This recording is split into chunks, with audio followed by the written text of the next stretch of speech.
They say most businesses lose money for the first 5 years. It has also been said that only 1 out of 10 businesses lasts that long. Now, I don't know if these numbers are true, but that's pretty rough odds. It can be a challenging journey in every way: mentally, physically, spiritually, and definitely financially. Only the best will survive. They will, in turn, take the winnings. Let's talk today about how you can be one of the strong business owners who make it to the end.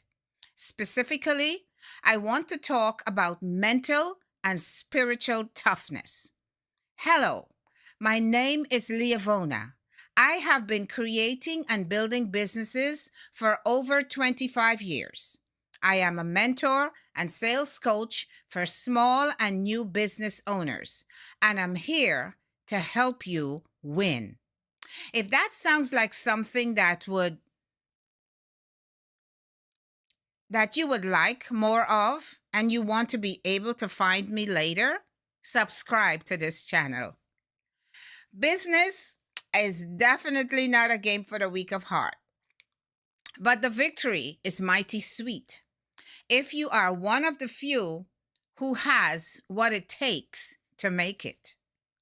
Take it from me, I've been on both sides of the aisle, and I know what it's like. The first thing you must realize is that things will be slow in the beginning phase. This is something that you simply must accept and be prepared for. You need to remember that you are visualizing the end state now, what it will be like after you have beaten the game.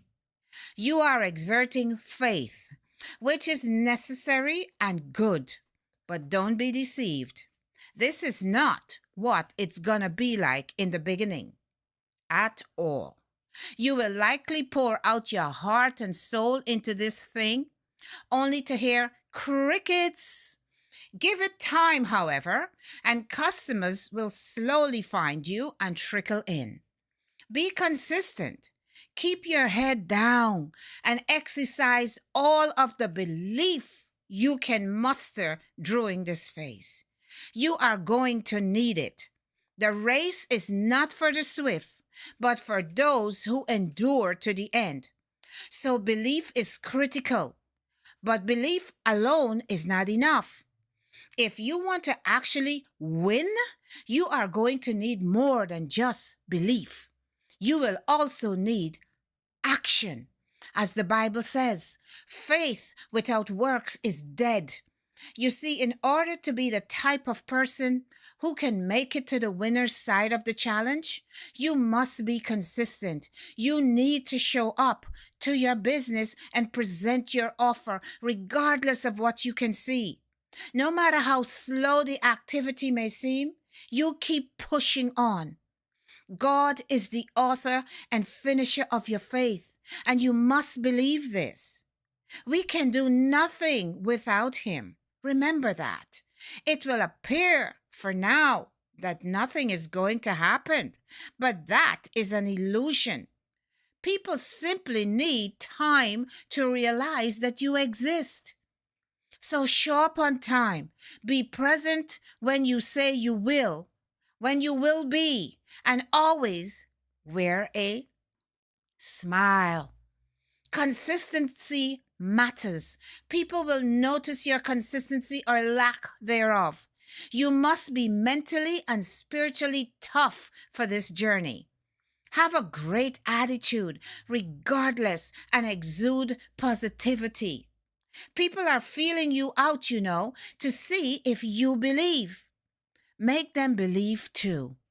The last thing I want to encourage you with today is this.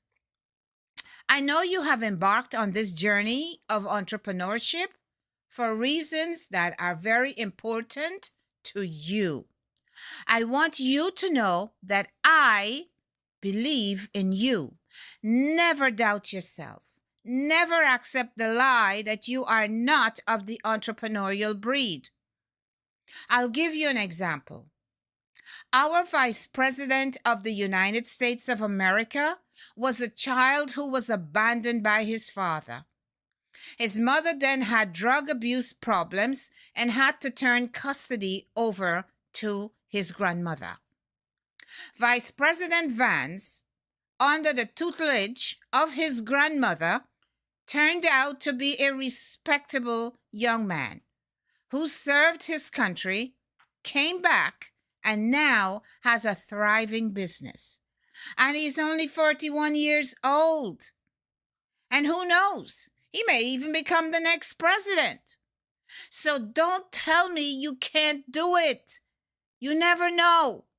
We must never look with just natural eyes. Hold your vision and keep pressing forward. If this message has encouraged you, I'd really appreciate a thumbs up. It will help spread the message and let others find me. Now, at this time, we will move into the freestyle portion, yay, of the video that I do each day. It's called the Why Factor. I believe it's important for us to remind ourselves why we do business. Let's be honest here. Things can get really hard at times for us entrepreneurs. There are times when we can downright question everything and really doubt ourselves and our mission. That's why we need to recall why we went into business in the first place. Listen, life is so precious, my friends. So we have to cherish it. So let's take some time now to reflect on these things. What are your thoughts? What are you thinking? What has been holding you back as you try to push forward? If you're anything like me, you have a sketching pad and you're probably working on your logo, your motto. You're working on the structure and how you're going to present everything. Some of you might even be close to finishing everything. You have put out some ads, you have done some marketing, and the go time is fastly approaching. We are on a time constraint when we make these videos. And I so wanted to tell you something, but there was not enough time. Because the world runs as though all of the inhabitants are entrepreneurs and are busy. And I got things to do, lots of things. You flash in and flash out. We cannot hold your attention. And so we cannot abuse your time. And we know that you're investing time when you come and you look. But there are two things that I want to share with you tonight that I could not put in the video. And the first one is about doubt. Doubt. All right? D-O-U-B-T. Doubt. In order for me, and this works for anybody, any business owner, any entrepreneur, any person embarking on journeys, athletes, any one of you guys, small business owners, large business owners, we all go through a certain pathway. It's like being in chemistry and trying to find the outcome of something. They put the equations, right? And they put the arrows. Some of you know about these things. And then we come to the final results. Life is like that too, you know. You get on the path, And certain things will happen. Each one of us will have different things. Creator God has his sense of humor and what's not, or he has his coaching techniques that he knows will bring out the best in us and make us stronger for the personality type that he has developed. And so your journey is not going to be the same as mine. I might get lemons, but you might get some prickly pears that you can't cut into, but you need to eat. Hyperverbally, hypothetically, that is. So the two things I want to share with you tonight. The first one, when you're doing business, whether you're on this marketplace or whether you're doing brick and mortar, you always have to be presenting every day. You have to get up with joy, right? You have to get up with joy knowing that you have a business and you have a responsibility. Most of us, when we were young, our parents would always wake us up or teach us to get up, and the first thing we say is our prayers, right? Society has brought us to a place where we're always rushing. I think I have a video out there that says, slow is fast. You're slow and you get there faster. When you rush, you get into car accidents, you get into problems, you have setbacks, you drop in a hole in the street that you didn't see, blow out the tire, and now where did the fast take you? Right? You got to pull over, you got to wait for AAA if you have that, or you're on your own. Calling every Tom, Dick, and Harry, and they're already on their way to work too, can't help you. And then you're out there, if you're some of the people that I see, you're cussing up a storm. Anyway, what is my point? My point is that I want you to take careful note of this one little something. It came to me and I have to tell it to you. If you're brick and mortar, your presence, you're right there. So you say your prayers, you sip the coffee, a whole big cup of coffee, but you only took about 2 sips because you're rushing out the door. That's how our lives are, right? Just don't seem to be able to slow down. I say to you, my friend, slow down. Slow is fast. When you go slow, you don't trip on your shoelaces. You don't trip on the straps of your purse. You don't almost bust your face down at the bottom of the step because you missed the bottom wrong. That's your house. But you're rushing and you almost fell, and God knows what you would have broken. Right? So slow down, will you? Slow down. Nothing is going to move so fast in this new venture of yours. Not right away. But the one thing I want you to know is that if you're brick and mortar, we're going to do that one first. If you're brick and mortar, you got to get in there. Oh, I hated to go to brick and mortar buildings and find handprints everywhere. I can't find the glass anymore. It's all nasty and disgusting, especially if you go to those places that are cooking food for you. Ew, I'm out. You can't serve me nothing. If your door, your front door, the entrance to your business looks like this, I cannot trust what is in your kitchen, how you have prepared the food. And don't let me tell you about bathrooms. You go to these restaurants and you better check the bathroom out before you put down $300 for your family dinner. Because they are getting worse and worse with time. So what is my point? My point is, you say your prayers, just take your little coffee, make sure you don't fall off the step, the last step. And you get in your car, you drive safely to work. People will come behind you, They're always impatient. And they want to tell you, go, go, go, go, go. I got somewhere to go. I'm more important than you. Get out my way. Why not? Just pull over and let them go. Pull over. You know what I say? God, give them what they deserve. And you just keep going. When you get to your place of business,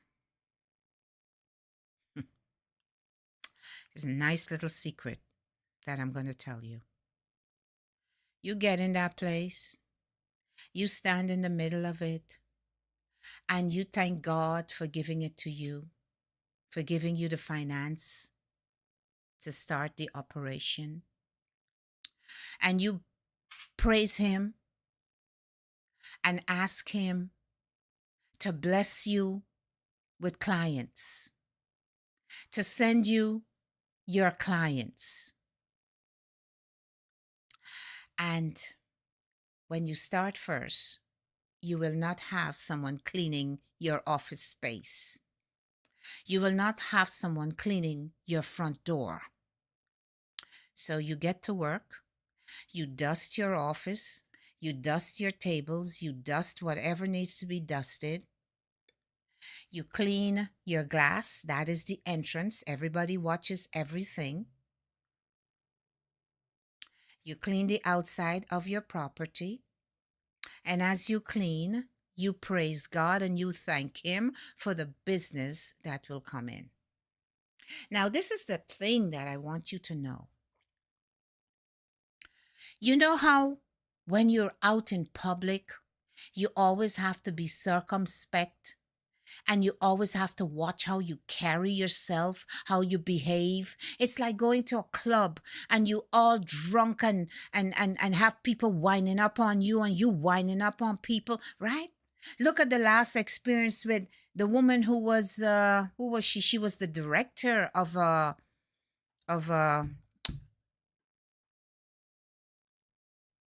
she was the person who hired employees. And she wasn't supposed to be fraternizing with employees. But here it is, she got caught. Her lovely husband, home with the kids. They showed him. But she was caught taking a selfie or some picture with the vice president.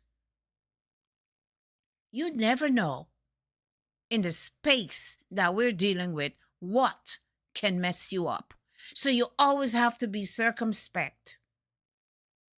Cameras are everywhere. And you don't want something hit the airwaves that can take you out before you even get started. And one of the things I want you to know, when you're sitting in that building and you're hoping for somebody to ring the bell and come in, whatever it might be, I want you to know that based on the way you advertise your business, the sign that you put up is important. We're doing brick and mortar, right? Remember, whether it's a flag, whether it's an A sign, whether it's a lovely plant that is at the front door, you might think nothing is happening, but people are driving by. Many of the businesses that I have had, brick and mortar, people told me later, I used to drive by here and I was compelled. I was drawn in. And I would always crane my neck watching to see your mannequins and watching to see the clothes that you put on them and how you did the place, the presentation. Are you kidding me? Yes. Several of them said that to me on my way to work, on my way home. I constantly admired. I watched, but I could not stop. And I always made it a conscious note in my mind that on my next day off, or on my lunch break, if I can make it back on time, I will stop by just to check the store out. Looks quaint and cute. And I love how they have dressed it up to the front. So you might say to me, Leovona, yeah, that's brick and mortar, but I'm not doing brick and mortar. I'm on the marketplace. What is your marketplace? What is your entrance? Your entrance is this camera that is now watching me. It is the space behind me. Now, because this is my space and I don't have a front door that I will physically take glass cleaner and paper towels and clean, I can't clean. I have a desk. I have the space behind me. I have to present myself to you. I have to be the best that I can be for you. I don't come on here with boo-boo in my eyes, with all nasty, dirty clothes that's full of lint, like I crawled out of the bed. I have stuff running from the corner of my mouth because I got up. I've actually seen somebody who does this, you know. Just crawl out of bed and sit in front of the camera talking poop. I can't respect you. You didn't brush your teeth because I see drool on the side of your mouth. And you got boo-boo in your eyes. So listen, people are watching us. They're driving by in the streets and they're watching our business. What is the drive-by in the marketplace? They're scrolling. They're watching your video. Oh, they're taking you apart. They're scrutinizing everything. So make sure your presentation is good. And you're not like a certain person I know who doesn't give two craps about how his customers feel. In the brick and mortar world, we love the customers. We know that they're the ebb and the foundation and the flow and the everything of what we're doing. And here in the marketplace, we love our customers because they're the ebb and the flow and the lifeline of our business. And if we can't give them the time of day and we can't clean our space, you see, when you clean your space, I clean my space every day. I sit here, I work during the day, and then at nights before I start to present, to come to you, I clean it again. Because it's important for me. It liberates me. It liberates my mind. And it makes me feel that you're worth something. People, I'm going to say something. People are my jams. The whole thing about being an entrepreneur and serving and all of that, I have something that I have to share with you. I'm working on it. But I take you seriously. I take you seriously. It has always been people. People is what moves me. I love people. And because I love people, when I realized that God had blessed me to create things, the first thing I did was ask myself, how can I serve them? How can I take the sadness off their faces? When I dealt as a therapist in a mental hospital, I constantly wanted to know, how can I help them when the doctors were not able to reach them and they were refusing to eat?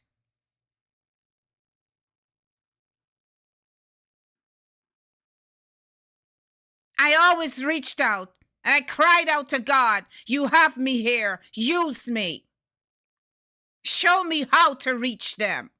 I have always loved people first. And I will do this until I die. People will come first for me. The love of people will come first. I'm in a logistics business right now. I've been doing this business for 5 years. Outside of the business that took off and is still running for 20-something years, 25. And it has always been about people. People see the packages that we have to throw. I don't. I see the people behind those packages. And I love on them, even when they don't love me back. And I try to see how I can serve. Out of thousands and thousands of them, I get through to a couple of hundreds of them, and that makes me happy. And for the stinkers that I can't break, I pray for them. It has to be people. It has to be the love of people. It has to be serving. Money will flow after you exercise these things. So don't worry. Don't worry about the slow state. And in closing tonight, I'll give you an analogy. I came from Guyana in South America, and I was exposed to many wonderful things. I think if God allows us to see the future, we may never move forward and try new things. When I came to this country, and I had given up everything to come here, I used to do gardening with my grandmother. And we would take seeds, and we would till the ground, and we would remove the grass and the weeds, and take forks and turn the earth over and prepare, and they'll dig the canal for the water to run off when we water the plants. And I remember that my grandmother showed me to go down the line as nice and straight line as possible, digging holes and putting seeds in. And then you come to the next bed and you do the same thing. You're putting the seeds in. And then every morning we had these containers that were big, and the sprout had the water, and you went down and you watered. And those seeds were in the earth, and I never saw anything about them. I put them there, but I just know she said water. Just keep watering. And then suddenly, as I watered, I noticed that I saw a little curve like this. Something curved, trying to come up. And with time, it brought itself up and it stood. One leaf. And then it started to get several leaves. Now, I am the person responsible for whatever was put down into the ground. And with time, it just rose up. Rose up, and before you know it, they're growing stronger and taller. Some of them are running vines. I have to put stuff for them to be able to run. The same thing happens when we do business. We plant our seeds, and we have to keep watering. You in the brick and mortar area, you have to keep watering. You have to send out your flyers. You have to do whatever kind of advertising. You got to get there early in the morning, put your flags up, put your A sign up, clean the front door, make sure that your plant is outside. If you have some music, play some music, especially from, say, Thursday, Friday, Saturday, Sunday. Those are the big days in these kind of businesses where you make the haul, you make the killing. You get there early and let people see, oh, she's excited about her business. Maybe I should check her out because I'm beginning to feel excited too. I like the music she's playing. If you're in this space, what are you planting? What are you planting? All in the spiritual realm, all in your mind, all in the way you think. You still plant here? You're planting every day when you send out something. You go on Facebook and you put an ad. That's planting. You go on Instagram and you put some ads. That's planting. You don't know if they're all going to grow, but you plant them and you water them with your belief, with your faith that they're going to come back. They're going to give you returns. Do you see what I'm trying to show you here?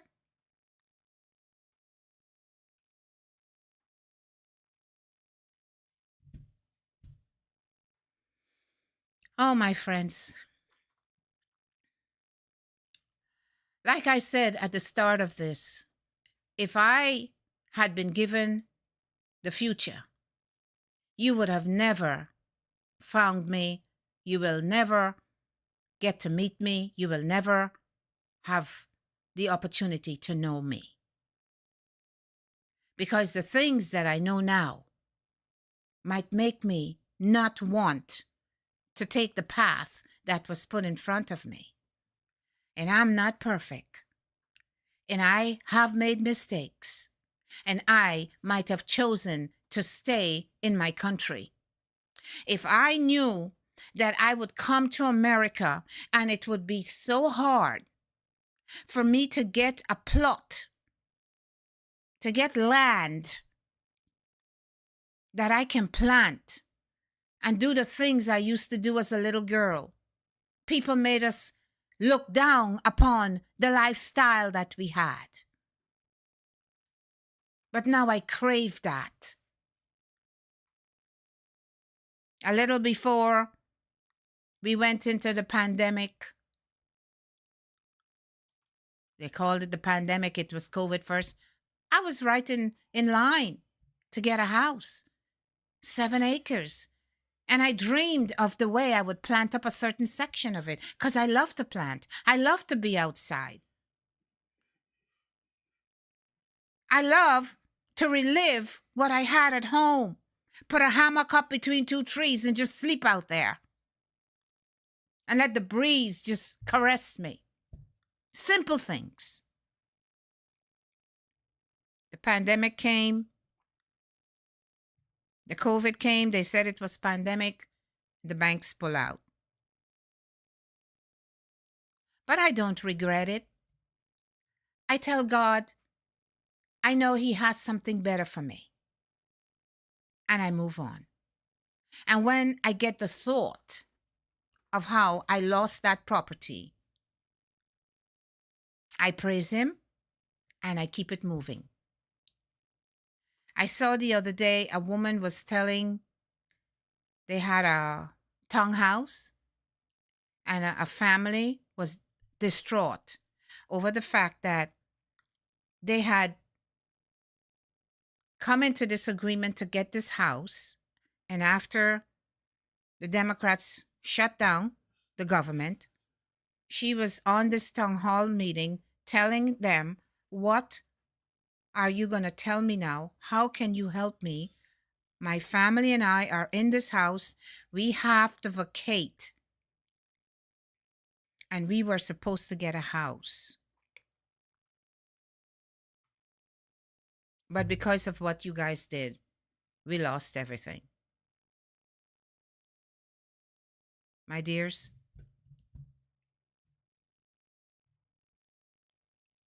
plant your seeds, water them, and trust God for your results. Things may interrupt and push you over or try to push you off your path on this journey. But if you know what you want, you know what you feel in your heart of hearts, down in your belly, this is what I want to do. This is what I was made to do. This is what I was meant to do. Stay your course. Stay your course and take good care of your customers.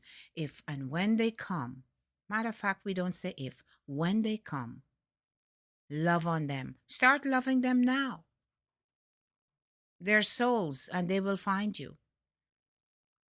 Water your plants and keep going. It's been such a pleasure. My husband and I have so much fun preparing what we're going to talk to you about every day. I do my logistic, we do our logistics thing. We come in, we rest up, and then it's all about you. I love people. I look forward to seeing you soon. Have a blessed evening, and I'll see you again tomorrow.